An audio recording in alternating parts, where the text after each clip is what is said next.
Shalom, selamat pagi bagi Bapak, Ibu, Saudara-saudari yang terkasih. Kembali lagi dengan kami di Renungan Harian HKBP Batam Resort Batam.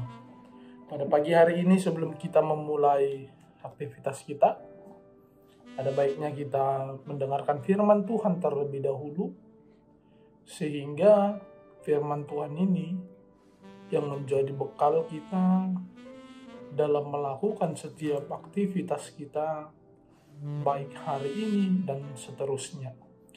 Sebelum kita mendengarkan firman Tuhan, kita bernyanyi.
Kita berdoa.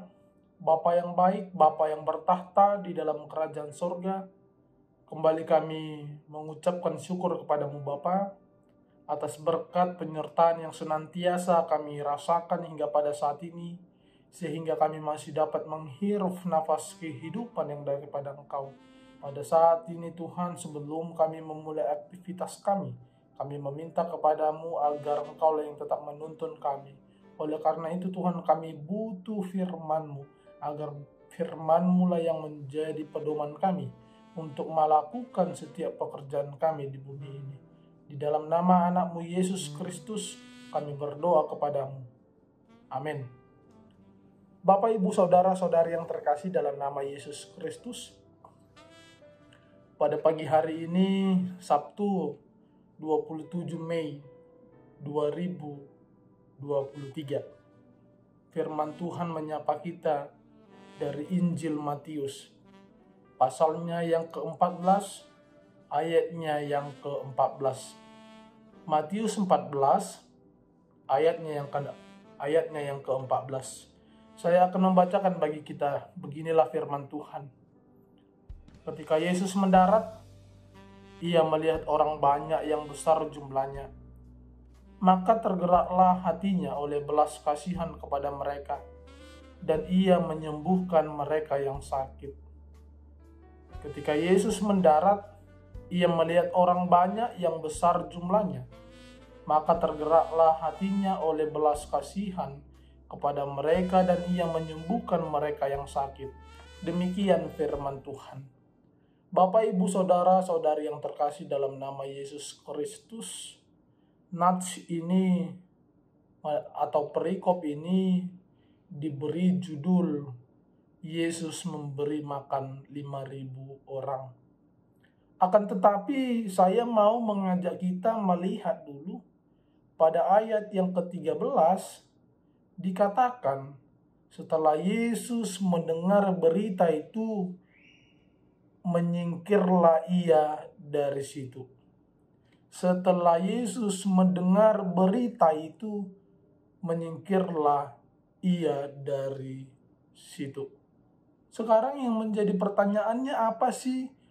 Berita apa sih yang Yesus dengar yang menyebabkan Yesus ingin sekali menyingkir dari situasi tersebut?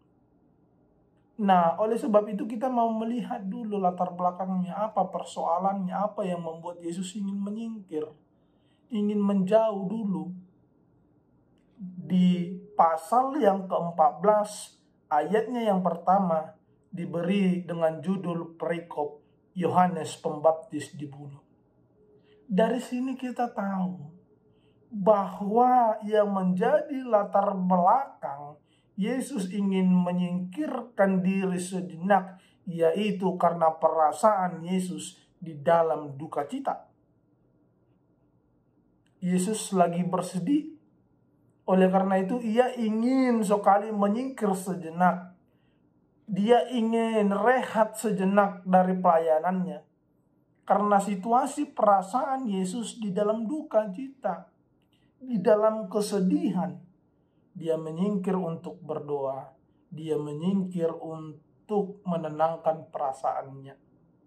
Sama halnya ketika kita di dalam kondisi yang sedih, di dalam duka cita, kita perlu waktu sebenarnya.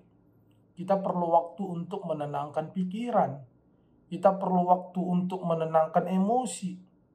Dan inilah yang dilakukan Yesus sehingga dia sebenarnya ingin sekali untuk menyingkir sejenak, untuk rehat sejenak dari setiap pelayan. Akan tetapi kita lihat di ayat yang ke-14, ketika Yesus melihat, ketika Yesus mendarat, ia melihat orang banyak yang besar jumlahnya, maka tergeraklah hatinya oleh belas kasihannya. Dari sini kita mengetahui bahwa Yesus tidak pernah terlalu sibuk untuk membantu orang. Tidak masalah apakah Yesus dalam kondisi lapar, apakah Yesus dalam kondisi lelah, apakah Yesus di dalam kondisi yang berduka atau sedih, apakah Yesus mengalami hari-hari yang buruk. Dia selalu menyediakan waktu untuk orang lain, untuk manusia. Dari sini kita bisa simpulkan bahwa tidak ada yang lebih penting bagi Yesus daripada manusia. Tidak ada yang lebih penting bagi Yesus daripada Anda dan saya. Yesus mencintai Anda dan juga mencintai saya. Yesus mencintai kita semua. Dan kita tidak bisa bayangkan bagaimana kecintaan Yesus terhadap kita sehingga dia tidak mementingkan dirinya, dia lebih mementingkan kita. Saya dan Anda adalah alasan mengapa Yesus mati di kayu salib. Oleh karena itu kita sudah tahu, kita sudah mengetahui bagaimana rasa kecintaan Yesus terhadap kita. Oleh karena itu ketika Anda di dalam kondisi yang sedang berduka cita, dalam kondisi yang tidak baik-baik, datanglah kepada Yesus. Karena apa? Karena Yesus selalu menyediakan waktunya untuk mendengar cerita kita, untuk mendengar keluh kesah kita, untuk menyembuhkan kita. Oleh karena itu datanglah kepada Dia. Dan jangan lupa, jadikan kisah ini sebagai motivasimu untuk membantu orang lain. Jangan pernah terlalu sibuk untuk membantu orang lain, tetapi sediakan waktumu untuk membantu orang lain. Sediakan waktumu untuk mendengar keluh kesah orang lain, sebab Yesus sudah terlebih dahulu melakukan hal tersebut di dalam hidupmu. Amin, kita berdoa. Bapa yang baik, Bapa yang bertahta di dalam kerajaan surga, kami kembali mengucapkan syukur kepadamu. Karena Engkau masih senantiasa berbicara dengan kami melalui firman-Mu, yang mengajarkan kami akan kasih-Mu yang senantiasa setia kepada kami. Oleh karena itu Tuhan, kami meminta kepadamu agar Engkaulah yang senantiasa mengajarkan kami terkait kesetiaan, agar senantiasa kami Tuhan dapat mengandalkan Engkau di dalam setiap perjalanan kehidupan kami. Oleh karena itu Tuhan, tanamkanlah firman-Mu ini di dalam hati dan pikiran kami, sehingga kami juga dapat menerapkan di dalam kehidupan kami. Kami dapat menyediakan waktu kami untuk mendengar, untuk membantu orang lain, sehingga nama-Mu tetap senantiasa dipuji. Pada saat ini Tuhan, setiap aktivitas yang akan kami kerjakan, kami serahkan ke dalam tangan-Mu, agar Engkaulah yang senantiasa menemani kami di dalam setiap pekerjaan kami, agar setiap pekerjaan kami dapat sesuai dengan kehendak-Mu. Pada saat ini Tuhan, kami yakin, kami mengaku bahwa kami manusia yang tidak luput dari berbagai dosa. Oleh karena itu Tuhan, kami datang ke hadirat-Mu untuk meminta, sujud meminta kepadamu, agar Engkau senantiasa mengampuni setiap dosa pelanggaran kami. Di dalam nama anak-Mu Yesus Kristus kami berdoa kepadamu. Amin. Bapak, Ibu, Saudara-saudari yang terkasih, demikian perjumpaan kita pada pagi hari ini di Renungan Harian HKBP Batam Resort Batam. Sampai berjumpa kembali. Selamat melakukan aktivitasmu. Semoga Tuhan memberkati setiap aktivitasmu. Shalom.